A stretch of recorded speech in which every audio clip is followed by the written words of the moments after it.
యుద్ధం అనేది ఒక తారాస్థాయికి ఒక పరాకాష్ఠకి చేరుకుందనేది మనం చెప్పవచ్చండి.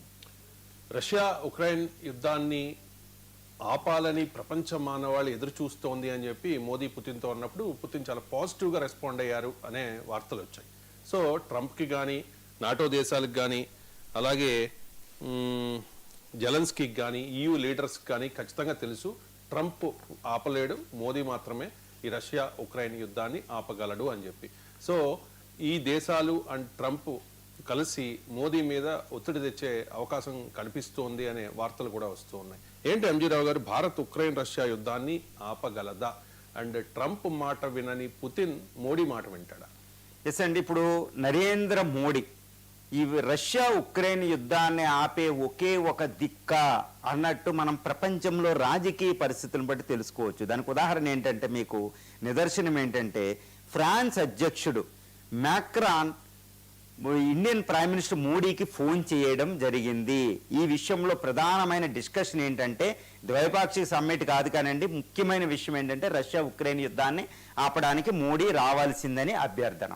దాంతోపాటు EU ప్రెసిడెంట్ ఉర్సులా కూడా ప్రైమ్ మినిస్టర్తో మాట్లాడి యుద్ధాన్ని ఆపాలని రిక్వెస్ట్ చేయడం, ఇది గుర్తుపెట్టుకోవాలి.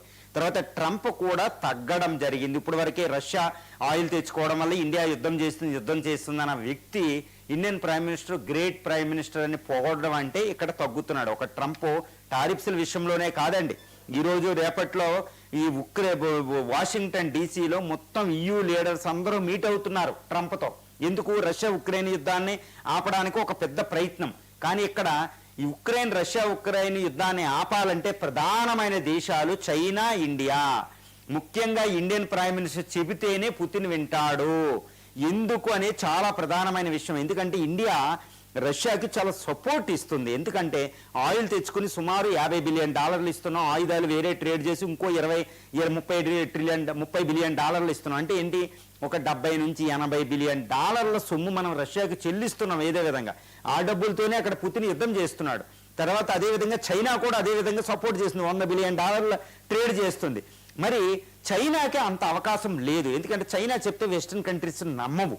కాబట్టి ఈ వెస్టర్న్ కంట్రీస్తో ఇటు రష్యా చైనాలతో ఈక్వల్ రిలేషన్షిప్ మెయింటైన్ చేసి ఇండియా చెప్తే అటు వెస్టర్న్ కంట్రీస్ కూడా వెంటాయి. కాబట్టి ఇండియన్ ప్రైమ్ మినిస్టర్ అనేది చాలా సెంట్రల్ పాయింట్ అయిపోయాడు, పీస్ దూత అయిపోయాడు, శాంతి దూత అయిపోయినట్టు చెప్పుకోవచ్చు. ఎందుకంటే ఇప్పుడు ఇండియన్ ప్రైమ్ మినిస్టర్ అనేది మాట్లాడితేనే పుతిన్ వింటాడు. అది పుతిన్ రష్యన్ ప్రెసిడెంట్కి డైరెక్ట్గా చెప్పాడు, వరల్డ్ హ్యుమానిటీ వెయిటింగ్ చేస్తుంది పుతిన్ గారు, మీరు యుద్ధాన్ని ఆపాలని అని. చూసారా? దానికి పుతిన్ కూడా పాజిటివ్ రియాక్ట్ అవ్వడం, కారులో ఎక్కించుకోవడం, ఏదో మాట్లాడుకోవడం, 45 నిమిషాలు సీక్రెట్గా మాట్లాడుకోవడం, ఇవన్నీ ఏముంటాయండి? కానీ ఇంకోటి గుర్తుపెట్టుకోవాలి, ఈ ఆగస్టు 30వ తారీఖున ఫ్రైడే జెలెన్స్కీ కూడా ఇండియా ప్రైమ్ మినిస్టర్ ఫోన్ చేయడం జరిగింది. ఎందుకంటే చైనా వెళ్ళి పుతిన్ని కలిసే ముందు. అంటే జెలెన్స్కీ పుతిన్ని ఈక్వల్గా డిస్కషన్ జరుగుతున్నాయి, డీప్ డిస్కషన్ అనేది ఇక్కడ మనకి తెలుస్తుంది అనమాట. జెలెన్స్కీ కూడా ఇండియా వస్తున్నారు, పుతిన్ కూడా ఇండియా వస్తున్నారు. ఆయన డిసెంబర్ 21న పుతిన్ వస్తూ ఉంటే డిసెంబర్ 21, 15వ తారీఖుల్లో, అదేవిధంగా జెలెన్స్కీ ఈ సెప్టెంబర్ వచ్చే నెలలో ఇక్కడ ఇండియా రాబోతున్నాడు. అంటే ఏంటి? ఇక్కడ మనం ఒక విషయాన్ని గమనించాలి. తర్వాత ఎంటైర్ యూరోప్ కూడా ఇండియాకి ట్రంప్ లాగా ఒత్తిడి తీసుకురాకుండా, ఆంక్షలు విధించకుండా ఇండియన్ ప్రైమ్ మినిస్టర్ని చక్కగా ఉపయోగించుకుంటేనే బాగుంది అనేది ఒక యూరోపియన్ కంట్రీస్కి ఉంది. ఇప్పుడు ట్రంప్ కూడా తగ్గడం జరిగింది. So Trump European countries India mediation బాగుంది అనుకుంటుంది, జెలెన్స్కీ కూడా ఇండియన్ మీడియేషన్ బాగుంటుంది, మోడీ అయితే బాగుంటారు అనుకుంటున్నారు. పుతిన్ కూడా దీనికి ఒప్పుకుంటున్నారు. ఎందుకంటే Putin doesn't want to give this piece treaty credit to the United states of American president Trump.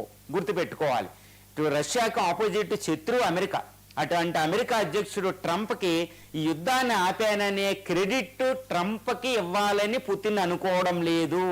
ఈ క్రెడిట్ ఏదో ఇండియా కానీ చైనా కానీ ఆయన ఇవ్వాలి, కానీ ఇండియాకి ఇస్తాడు. ఎందుకంటే చైనాకి ఇస్తే వెస్టర్న్ కంట్రీస్ ఒప్పుకోవు, ఎందుకంటే చైనా శత్రువు, చైనా నమ్మవు. సో ఇండియన్ ప్రైమ్ మినిస్టర్కి క్రెడిట్ పుతిన్ ఇస్తే ఈ శాంతి చర్చలు దిగ్విజయంగా జరుగుతాయి. తర్వాత ఈ శాంతి చర్చల్లో ఉక్రెయిన్ రష్యా మధ్య ఎంతటి మీడియేషన్ చేసినా ఇండియా అనేది ధర్మబద్ధంగా యుద్ధాన్ని సాల్వ్ చేస్తే కానీ ఇప్పుడు వరకే రష్యాకి ఎక్కువ సపోర్ట్ చేసే అవకాశం ఉంది. ఎందుకంటే రష్యన్ హాట్ల్యాండ్ థియరీ ప్రకారం రష్యాకి అక్కడ కాకసస్ రీజన్ దాటి తర్వాత ఈ స్టెప్పీ ప్లేన్స్కి వెళ్ళిపోతే ఇంకా రష్యాకి సెక్యూరిటీ ఉండదండి, ఏది ఉక్రెయిన్ అనేది నాటోలోకి వెళ్తే. కాబట్టి ఉక్రెయిన్ నాటోలోకి వెళ్ళకూడదు, ఇప్పుడు దాకా రష్యా ఆక్యుపై చేసుకున్న డొనెట్స్క్, లుహాన్స్క్ అనే టెరిటరీని రష్యాకు వదిలేయడం, అది క్రిమియాతో పాటు, తర్వాత ఉక్రెయిన్ అనేది ఇందులో ఎలక్షన్ పెట్టాలి, డెమోక్రటిక్గా ఉండాలి, ఇవన్నీ రష్యా పెట్టే నిబంధనల్ని ఇండియా కూడా మాట్లాడుతుంది, వెస్ట్రన్ కంట్రీస్ కూడా దాన్ని ఓకే చేసింది.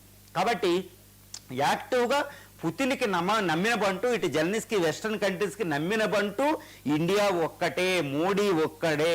కాబట్టి మోడీ శాంతి దూతగా ఉండడం ఇటు రష్యాకి ఇష్టం, పుతిన్కి, ఇదేమో వెస్ట్రన్ కంట్రీస్కి ఇష్టం, ముఖ్యంగా జెలెన్స్కీకి, యూరోపియన్ కంట్రీస్కి. కాబట్టి ఈ శాంతి చర్చలు ఇండియాతోనే సఫలీకృతం అవుతాయని తెలుసుకోవాలి. ఒక్కటి గుర్తుపెట్టుకోవాలి, పుతిన్ ట్రంప్ మీట్ అయినప్పుడు చర్చలు విఫలమైనవి అలస్కాలం. ఎందుకు? ట్రంప్ ఒక తప్పు చేశాడు. ఏంటి? యూరోపియన్ కంట్రీస్ని ఇన్వాల్వ్ చేయలేదు, జెలెన్స్కీని ఫస్ట్ ఇన్వాల్వ్ చేయలేదు. కాబట్టి ట్రంప్ ద్వారా ఈ చర్చలు అవుతే వాళ్ళకి చాలా నష్టం జరిగే ఉంది. కానీ ఇండియా ద్వారా చర్చలకు వెళ్తే ఇటు ట్రంప్తో పాటు, ఇటు యూరోపియన్ కంట్రీస్తో పాటు జెలెన్స్కీ కూడా ఈ శాంతి చర్చల్లో చక్కగా పాల్గొనే అవకాశం ఉంది, పుతిన్ కూడా పాల్గొనే అవకాశం ఉంది. నా ఎస్టిమేషన్ కరెక్ట్ అవుతే ఒకటి గుర్తుపెట్టుకోండి, అలస్కా మీటు ఇస్తాంబుల్లో మీట్ అయినట్టు కాదండి, ఇండియా న్యూఢిల్లీలోనే, లేకపోతే ఇండియాలో ఏదో ఒక రిసార్ట్లో పుతిన్ జెలెన్స్కీ మీటింగ్ని మోడీ అరేంజ్ చేసే అవకాశం ఉంది. ఇది ఒక అద్భుత విజయం. ఇది ఒకటి గుర్తుపెట్టుకోవాలి. 1954లో నెహ్రూ అక్కడ వియత్నాం యుద్ధంలో, ఉత్తర కొరియా నార్త్ కొరియా యుద్ధంలోనే మీడియేటింగ్ చేయడం జరిగింది. ఇండియా మీడియేటింగ్ చేరింది ఇవన్నీ అడిగితే. ఇప్పుడు India rising, so India has the every potential and relationship with all countries to resolve this issue అండి. ప్రపంచ శాంతి దూత ఇండియా. కాబట్టి ఇండియాకు వచ్చిన అద్భుత అవకాశం, మోడీ విజయం, దౌత్యం సఫలమైంది. పుతిన్ జెలెన్స్కీ మధ్య యుద్ధాన్ని ఆపి 3 సంవత్సరాలు 7 నెలలుగా కొనసాగుతున్న యుద్ధానికి ఫుల్ స్టాప్ పెట్టే ఒక అద్భుతమైన అవకాశం భారత్కు లభించింది. ఇది దీనికి అనుకూలంగానే పావులు కదుపుతుంది. ఇది వచ్చే 1-2 నెలల్లో మోడీ పుతిన్కి జెలెన్స్కీకి మీటింగ్ పెట్టి శాంతి పీస్ ట్రీటీ జరుగుతుందనేది అందరూ ఎస్టిమేట్ చేసుకున్న ఒక పెద్ద విషయం అండి ఇది. అంజరావు గారు, ట్రంప్ మరో యుద్ధానికి సిద్ధమవుతూ ఉన్నాడు. F-35